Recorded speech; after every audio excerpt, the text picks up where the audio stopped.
Hello, everybody, and welcome back to yet another edition of the train station. As always, I need no introduction. You know who I am. I am your host, A-Train. And today we're going to be talking a little bit college football. We're going to be giving you some conference predictions, playoff predictions, national championship predictions. So you won't want to miss that, so stay tuned right here. We're going to start with the American Athletic Conference. I believe that this is Cincinnati's conference to lose. They return a lot of good players. They are a very, very good team. And I think Cincinnati, there's not really anybody else in that division outside of maybe UCF that'll stand a chance. I think Cincinnati will not only roll in their conference, but I think they might even be a dark horse for the college football playoff, which I will get into later. So yeah, I have Cincinnati winning the AAC. The Atlantic Coastal Conference, aka the ACC, not the AAC. There's a little bit of a difference, letters. And Clemson has absolutely dominated the ACC year in and year out for the past 6 or 7 years. Basically, not even the ACC anymore. The Clemson Conference, because Clemson has just been so dominant. Nobody's been able to come close. Nobody even been competitive really recently. This year, though, you got Miami, who's looking to be a bit better. You have a Virginia Tech team you can never count out. North Carolina is much improved and much expected to win the Coastal Division. And then Syracuse always gives Clemson problems. Florida State was good, I would say Florida State, but they haven't been good in years. So yeah, it's really looking like it's going to be Clemson versus North Carolina in the ACC, with once again Clemson and their quarterback. Their biggest question mark for Clemson, though, is how do you replace Trevor Lawrence and Travis Etienne? You do have DJ Uyunglele, a very, very talented sophomore quarterback, taking over for Trevor Lawrence, and that's pretty much it. Clemson will win the ACC once again and punch their ticket to the college football playoffs, potentially, depending on how all of this plays out. Clemson, once again, ACC champions.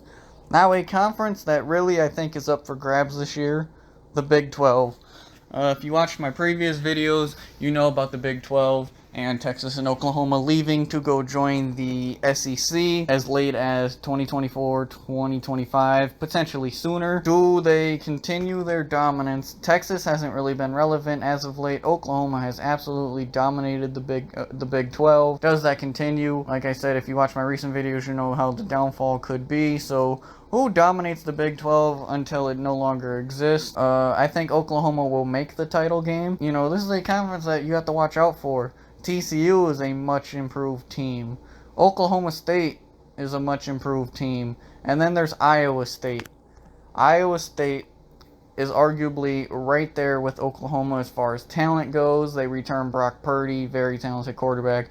And I think somebody who has a chance to be in the Heisman running, and Breece Hall led the NCAA in rushing yards last year. So both of them return.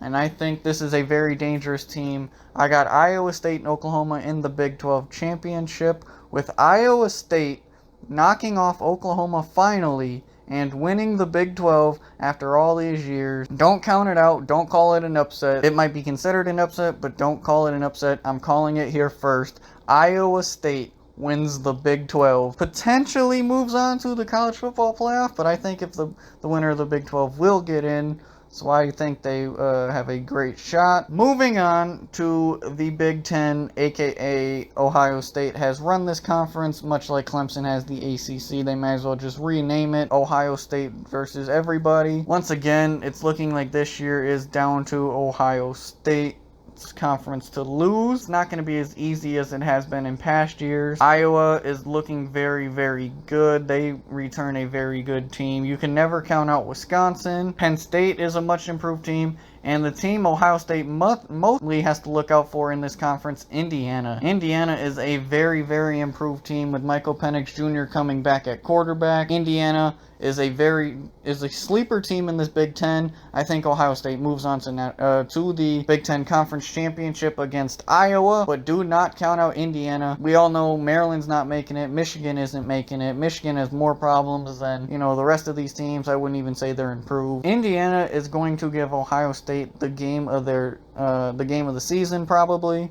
Unfortunately, because they're both on the same side, they cannot meet in the Big Ten championship, which is why I said Iowa. So it's going to be Ohio State and Iowa, with Ohio State once again winning the conference and moving on to the college football playoff, as they won't be counted out. Next, we have Conference USA, which is a very interesting conference because it's a lot of teams that don't give a whole lot of attention. UTEP looked pretty solid in their opener, and FIU and Florida Atlantic can all stake their claim. I think that I'm gonna go out on a limb here. Florida Atlantic will win the conference. They will play UTEP in the championship, and then they will win Conference USA. There's really not a whole lot to say about it. These teams really don't get a lot of airtime. They're really hard to try and find unless you're looking out for them on ESPN Plus and all of that. So I can't really say much on these teams because I really don't know a whole lot about them. So moving on to a personal favorite conference of mine. I went to one of these schools, the Mid-American Conference, aka the MAC. I want to say Central Michigan was going to win the division, but unfortunately I don't see that. Akron is not good. I think it's going to be, once again, I think it's going to be Buffalo versus Ball State for the MAC championship, with Ball State winning. Some improved teams on both sides, but I don't think that any of the Michigan teams get it done. Toledo could be a sleeper out there. But yeah, also watch out for Kent State. Other than that, I think it'll be Buffalo, Ball State. Ball State will win the MAC. The Mountain West, another conference that's very hard to find unless you're out looking for it. So I'm going to just go out on a limb. Fresno State looked absolutely dominant in their win over the weekend. Fresno State's probably the favorite. Don't count out Boise State, though. Boise State has always come into this conference, even when they're not that good, and come in and kind of dominated. So I think Boise State will win the Mountain West against Fresno State in the championship. Moving on to another Power 5 that's kind of important, the Pac-12. Do they finally get a playoff team this year? That's the big question. UCLA looked absolutely fantastic against Hawaii in the opener. Blew them out. A lot of people think USC is the favorite, along with Oregon, but I think UCLA comes out of the Pac-12 South, and I think Washington beats Oregon in the Pac-12 North, so it'll be UCLA and Washington, and UCLA will shock the world and win the Pac-12 this year. You know, they got some good things going, and based solely off of what I've seen for week 1, because everybody else hasn't played, UCLA looked dominant. UCLA looks good. I think I'll roll with UCLA to win the Pac-12. A conference that is considered the best by many, and is only going to get better with the addition of Oklahoma and Texas down the line. The Southeastern Conference, aka the SEC. Florida is a top team this year. Georgia's a top team this year. Alabama's a top team, as always. And then you have Auburn, LSU, and also don't count out Texas A&M. Jimbo Fisher has done a great job with that program. We'll start with the SEC East. Florida and Georgia are the overwhelming favorites.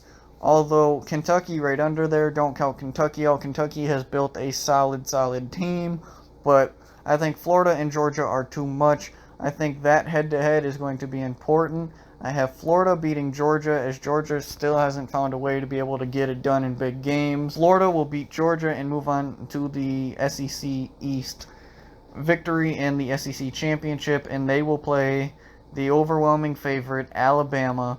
Although, like I said, don't count out Texas A&M or LSU. Even Auburn, don't count them out. For Auburn, it's all gonna depend on the play of Bo Nix.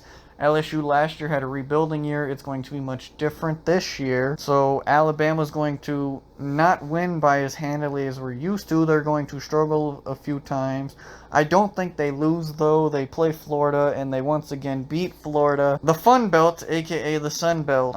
You got Appalachian State, Coastal Carolina as favorites on one side, and you got the Raging Cajuns of Louisiana, the favorites on the other.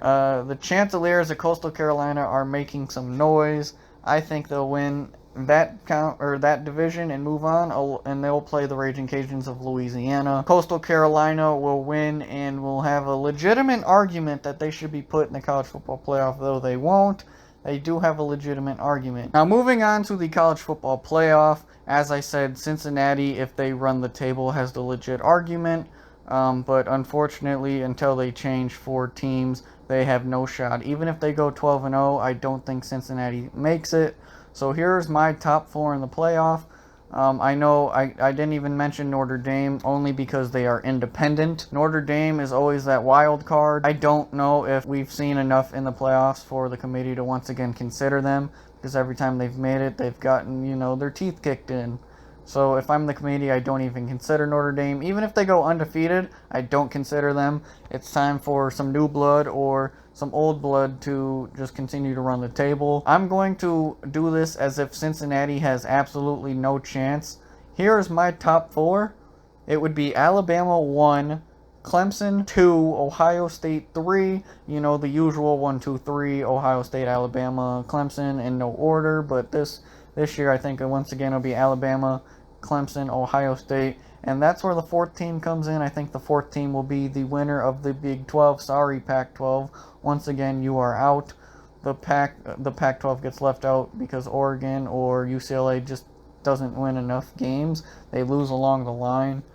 Iowa State, who I think runs the table in the Big 12, like I said, over Oklahoma to dethrone them. They are the 4th team, and they go and play an Alabama team, probably going to be once again the overwhelming favorite to win it all. Iowa State, Alabama, 1 versus 4, a very, very good matchup, and then that means that Cincinnati would be 5, and then you would probably have a team like Georgia or Florida be 6, so Cincinnati would be the first team out. Let's get back to Alabama, Iowa State. That would be a very good matchup. I'm very excited to see Bryce Young versus Brock Purdy, and whoever the Alabama running back is this year, whichever big dude they put back there versus Breece Hall.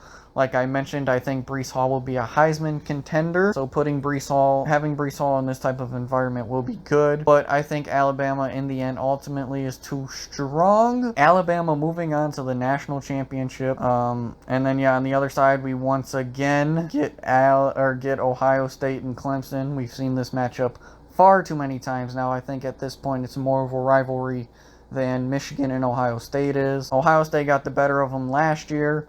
I think a full year now, with Ohio State now being they both start new quarterbacks, which would be interesting. Justin Fields and Trevor Lawrence are no longer there for either team. CJ Stroud really doesn't have much experience for Ohio State, whereas DJ Uiagalelei for Clemson has the experience with Trevor Lawrence having COVID issues last year.